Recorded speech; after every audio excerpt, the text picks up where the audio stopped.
ગયા ત્યારથી જોવા નથી માંડતા, શું થયું હશે વિચારી અમે રડતા.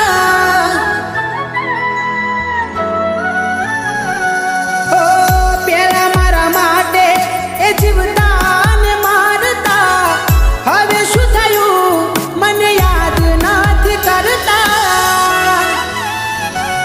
કોઈ વાંક નહોત તોય તે સજા મને આપી, તારી જુદાઈ હવે નથી સહેવાતી, હવે નથી સહેવાતી. ઓ માનું જેને ફૂલ એ કાંટો બની ગયું, ડર લાગે છે દિલ કોઈને ના દેવું. ઓરે ભગવાન કેમ જુદાઈ